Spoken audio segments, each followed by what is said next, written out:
Selamat siang Bu Ade dan Pak Edi. Kali ini kita akan melakukan praktek coaching yang sebagai coach Bu Ade dan Bapak yang di coaching ya. Jadi pada kesempatan ini saya mengingatkan bahwa dalam melakukan coaching itu ada 3 kompetensi yang harus dilaksanakan. Yang pertama, kesadaran penuh, kemudian yang kedua, mendengarkan aktif, yang ketiga, nanti coach memberikan pertanyaan yang berbobot.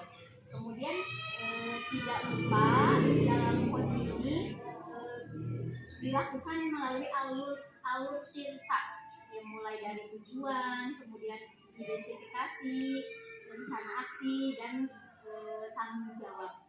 Silahkan Bapak dan Ibu melakukan. Terima kasih.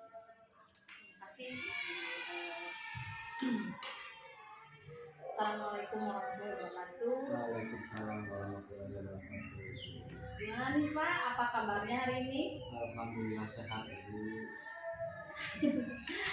Baik-baik aja tuh ya di sekolah ya Pak? Baik-baik saja. Sebelum kita mulai, saya mau tanya nih Pak, kira-kira kita mau ngobrol berapa lama nih? Ngobrolnya sebebas aja ya Bu. Pastilah kita kalau bisa ya tidak terbatas waktu atau kalau misalnya besar itulah waktu Nanti kita kondisikan aja sesuai dengan kebutuhan ya Pak ya. Betul. Nah ini saya mau tanya lagi, kira-kira apa yang akan kita bicarakan hari ini Pak? Yang kita bicarakan hari ini adalah masih sekitar profesi kita sebagai guru. Mungkin yang akan saya bicarakan hari ini adalah tentang kedisiplinan anak, karena hari-hari ini atau minggu ini banyak sekali para siswa yang melakukan pelanggaran, baik itu pelanggaran tentang datang terlambat, kemudian rancang, saling ledek, yang akhir-akhir ini terjadi di sekolah saya. Iya, berarti bisa saya konfirmasi ya Pak, kita mau ngobrol tentang kedisiplinan, terutama anak didik kita ya Pak. Soalnya memang biasanya di sekolah hampir sama itu permasalahan itu tentang kedisiplinan ya Pak, apakah itu kebiasaan baik yang belum terbentuk atau pelanggaran-pelanggaran murid ya Pak. Nah kemudian kira-kira tujuannya apa dari pembicaraan kita ini? Tujuan dari pembicaraan kita kali ini adalah sebagaimana ini ya biasanya kita itu bagaimana cara atau solusinya ketika di sekolah kita atau di kelas kita ada beberapa orang yang melanggar tata tertib sekolah, yang melanggar kedisiplinan sekolah, atau yang tidak patuh terhadap aturan sekolah gitu. Pada intinya mungkin kita sharing aja ya Pak ya, untuk menemukan solusi bersama-sama. Iya. Nah kemudian setelah sharing, kira-kira apa yang ingin dicapai dari pembicaraan? Tentunya program yang ingin dicapai oleh saya, oleh guru-guru sekolah saya itu kira-kira sekolah itu anak itu mendapat suatu kenyamanan dalam proses belajar. Nah, kalau situasi tidak nyaman dalam pembelajaran, tentu anak tidak akan dapat menerima ilmu atau belajar apa yang diberikan oleh guru. Jadi kenyamanan dalam belajar. Sekali ya Pak, ini salah satu tujuan dari pendidikan dan pihak murid juga sebenarnya menciptakan suasana yang nyaman ya Pak, bisa belajar dengan baik. Nah, tadi kan Bapak sudah menyatakan bahwa tujuannya kita untuk sharing, mencari solusi. Nah, kira-kira Bapak punya ide nggak bagaimana untuk menangani masalah kedisiplinan anak? Ada ide nggak kira-kira yang ini bisa dilaksanakan nih? Gitu. Ide saya untuk kedepannya kita untuk menemukan kesadaran cara pengertian kita bikin di kelas itu ya kesepakatan kelas ya. Tapi kita tanyakan apa sih yang kalian inginkan di kelas ini supaya kelas ini nyaman dan tentram dalam menerima pelajaran. Itu yang kita yang saya lakukan pertama adalah membuat kesepakatan kelas dulu kira-kira apa sih yang diinginkan mereka. Dan untuk kedepannya ya kita berusaha bekerja sama dengan kepala sekolah, dengan guru-guru, orang tua dan instansi terkait dan yang ada di sejarah lingkungan sekolah itu.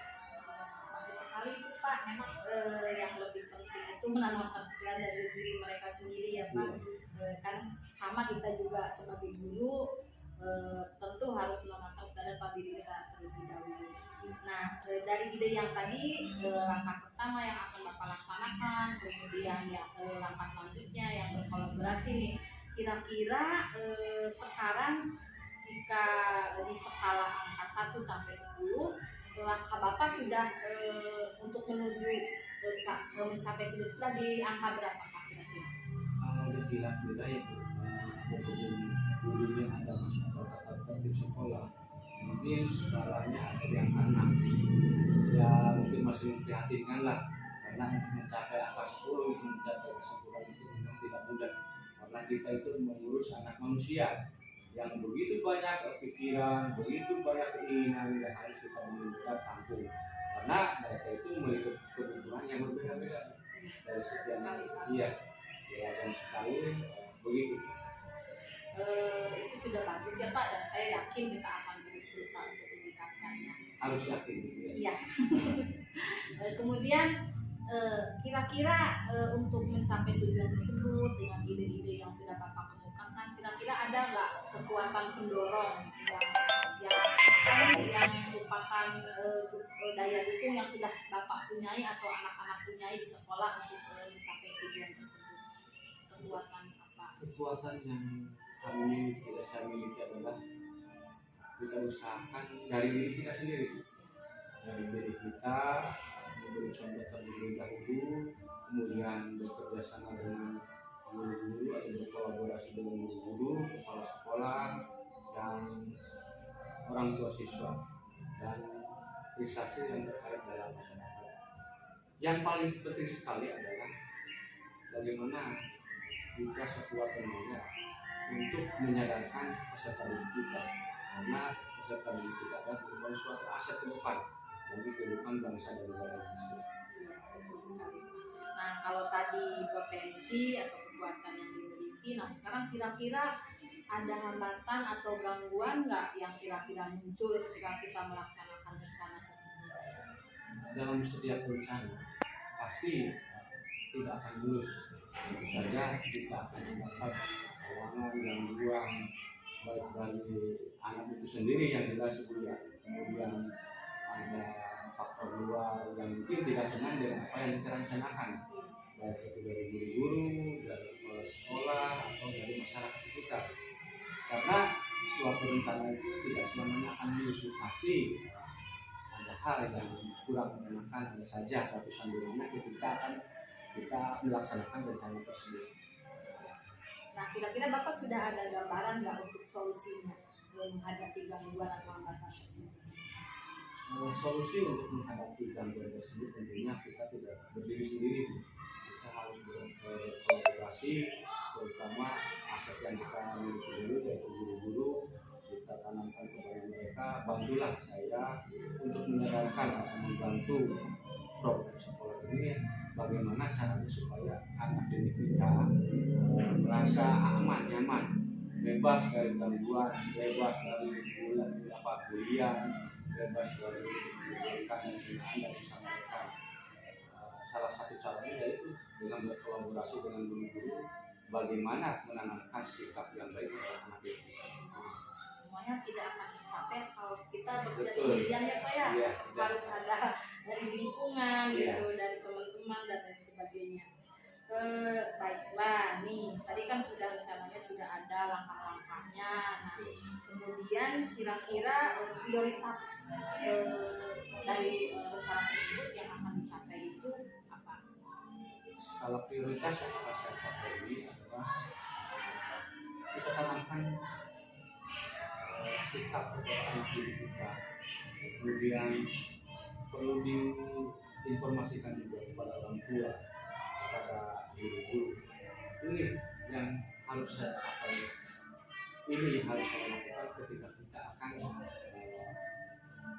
membiasakan anak didik kita bersikap atau berbuat baik. Jangan sampai ketika mereka belajar atau dalam kehidupan sehari-harinya mereka banyak sekali yang dimana oleh sekolah prioritas mungkin 1 minggu atau 2 minggu ke depan akan saya lakukan. Bagus sekali Bapak, itu rencana sudah sangat sangat detail dan sangat terukur. Kemudian juga akan dilaksanakan secepatnya gitu ya, dengan jangka waktu tertentu. Nah, kemudian komitmen Bapak ketika melakukan rencana aksi tersebut seperti apa? Komitmen saya begini, ketika kita mempunyai niat yang baik, tentunya kita harus punya rencana ke depan. Apa sih yang akan kita lakukan terhadap anak didik kita ini? Apa sih yang akan kita berikan kepada mereka agar mereka berguna bagi masyarakat dan bangsa ke depannya? Begitu. Kemudian nih, di antara teman-teman, rekan-rekan, kira-kira ada yang bisa membantu nggak untuk mencapai tujuan tersebut? Kira-kira siapa yang bisa membantu? Tadi sudah disebutkan ya Pak, berkolaborasi dengan siapa? Mungkin ada seseorang yang memang dekat, yang memang selalu berkolaborasi dengan Bapak. Yang dekat dengan saya adalah ya pastinya rekan-rekan guru masa Jawa kita. Ditambah lagi ya mungkin kita harus berkomitmen atau bekerja sama dengan komite sekolah gitu ya, karena komite sekolah merupakan ikut andil atau ikut bertanggung jawab terhadap proses perjalanannya pendidikan sekolah itu. Kemudian tindak lanjutnya Pak untuk kegiatan ini nih, bagaimana cara mengukurnya atau apa yang menjadi ukuran keberhasilan, kan harus ada tindak lanjutnya. Rencananya bagaimana? Rencananya ya kalau kita ingin melihat ini perkembangan peserta didik kita apakah berhasil ya, tentunya saya akan meminta kepada rekan-rekan guru kita bikin suatu misalnya formulir atau format hal yang ingin dicapai ketika kita ingin menyadarkan atau menanamkan kebaikan atau disiplin kepada mereka. Sekiranya ketika ada perubahan atau tidak ada perubahan, mungkin jadi kita bisa mengevaluasi anak ini mau sampai di sini, anak ini mau sampai di sini, berarti kita dapat mengevaluasi dan tindakan apa yang harus kita lakukan terhadap anak yang belum mencapai ke arah itu. Ya, bagus sekali ya Pak. Berarti ini kan suatu program yang berkelanjutan ya Pak ya, betul. Tidak bisa hanya sebentar saja gitu.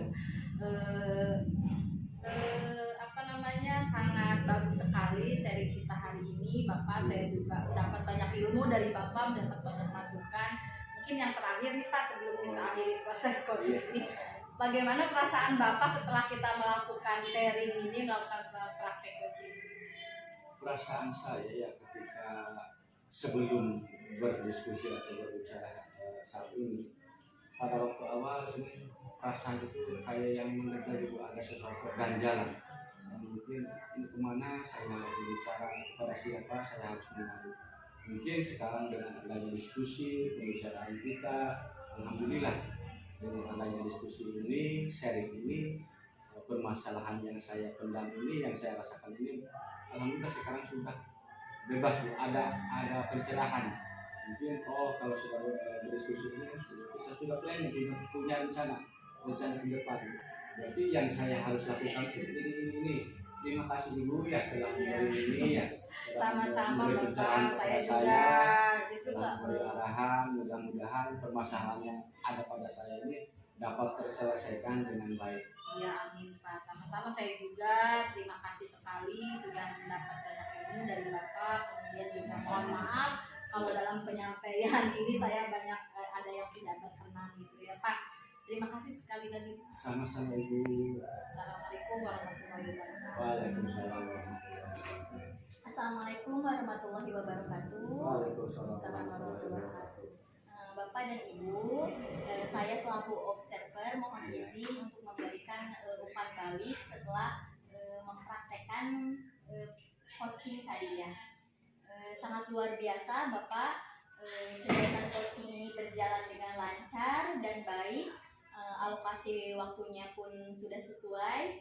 Kemudian perlu diketahui bersama selaku observer, kegiatan yang telah dilaksanakan dimulai tadi menanyakan kabar, kemudian alur tirtanya juga terlaksana dengan baik ya.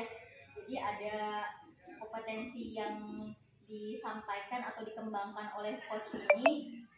Yang pertama, coach menjelaskan tujuan melaksanakan coachingnya. Kemudian coach menjelaskan secara rinci permasalahan dari sudut pandang. Kemudian coach menemukan ide dan solusi untuk mengatasi permasalahannya. Kemudian coach termotivasi untuk segera mengimplementasikan rencana aksinya ya.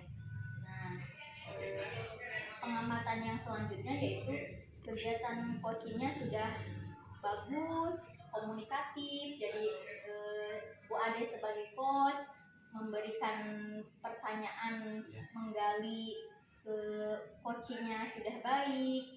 Kemudian percakapan alur tirtanya juga bagus ya, dimulai dari bertanya tujuan yang berbobot, kemudian mampu mengidentifikasi masalahnya, kemudian yang ketiga bertanya tentang rencana aksi, dan untuk pertanyaan berbobot tanggung jawabnya pun berhasil ya disampaikan.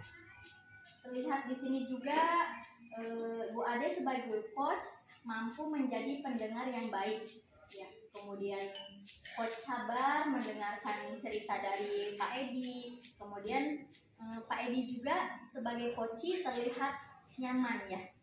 Nah, dari kegiatan coach itu terlaksana atau adanya tujuannya yang tercapai.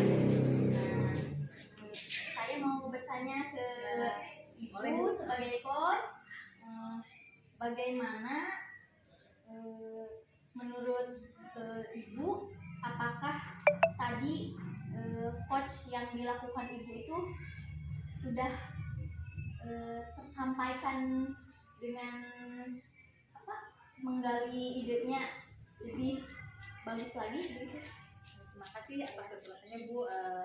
Menurut saya tadi proses coaching sudah berjalan dengan baik. Terlepas dari bagus tidaknya mungkin ya, kami hanya mencoba menjalankan, terutama saya gitu ya, mudah-mudahan semua alur ceritanya sudah bisa dilaksanakan gitu sesuai dengan alurnya. Mungkin ada beberapa pertanyaan yang terlewat, itu bisa menjadi bahan evaluasi, tapi secara keseluruhan menurut saya proses coaching tadi sudah berjalan dengan baik. Dan juga sudah bisa menggali tadi kompetensi dari coach itu untuk menumbuhkan atau menemukan ide-idenya sendiri untuk menyelesaikan permasalahan yang dihadapi. Baik. Kalau menurut Ibu, apa kira-kira yang perlu Ibu tingkatkan sebagai coach untuk coach ini? Mungkin hampir sama, yang paling mendasar adalah presence ya, kehadiran penuh, karena kadang-kadang kita ketika ada gangguan suasana lingkungan suka teralihkan, mungkin ya saya harus lebih fokus lagi menangkap kata kunci yang disampaikan oleh coach sehingga kita tidak kehilangan arah atau pembicaraannya tidak melajur kemana-mana, karena itu mungkin kehadiran penuh yang harus saya tingkat. Yang kedua itu adalah untuk menggali pertanyaan yang berbobot gitu ya, mungkin tadi belum maksimal ya Pak Edi, saya mungkin belum menanyakan secara rinci tentang rencana aksi dan lain sebagainya. Jadi nanti saya harus lebih belajar lagi bagaimana cara menyampaikan pertanyaan yang berbobot sehingga semua permasalahan itu tuntas ketika proses coaching. Kemudian apakah yang menjadi atau gangguan atau hambatan ketika melakukan coaching tadi? Kalau dirasa tidak ada yang ini apa ya, tidak ada mungkin ya, kalau tidak ada yang berarti ya, bagaimana ada hambatan untuk memberikan ide atau menjawab pertanyaan-pertanyaan dari coach? Kebetulan untuk halangan tidak ada ya, kita berusaha fokus terhadap pembicaraan ini sehingga berjalan dengan lancar. Nah, bagaimana perasaan ibu setelah menjadi coach? Cukup menegangkan sebetulnya ya, karena kita juga mungkin belum terlalu familiar, belum sering melaksanakan, tapi alhamdulillah itu jadi pelajaran yang sangat berkesan gitu ya. Mudah-mudahan kedepannya kita bisa terus melaksanakan proses ini dengan teman-teman yang lain, sehingga kita bisa sama-sama belajar. Jadi sangat-sangat menyenangkan, sangat berkesan. Bagaimana dengan Bapak sendiri setelah di-coaching oleh coach? Setelah di coach oleh ibu, alhamdulillah perasaan saya senang. Beban yang ada selama ini menjadi teman-teman saya, alhamdulillah sudah diplong ya. Karena suatu masalah tanpa didiskusikan dengan orang lain, saya kira itu menjadi sebuah masalah. Karena masalah itu perlu dipecahkan. Ya, mungkin hanya itu yang bisa saya sampaikan sebagai observer. Kurang dan lebihnya saya mohon maaf. Semoga kita bisa menggali dan belajar terus menerus sepanjang hayat untuk keberhasilan pendidikan kita. Terima kasih. Assalamualaikum warahmatullahi wabarakatuh. Waalaikumsalam warahmatullahi wabarakatuh.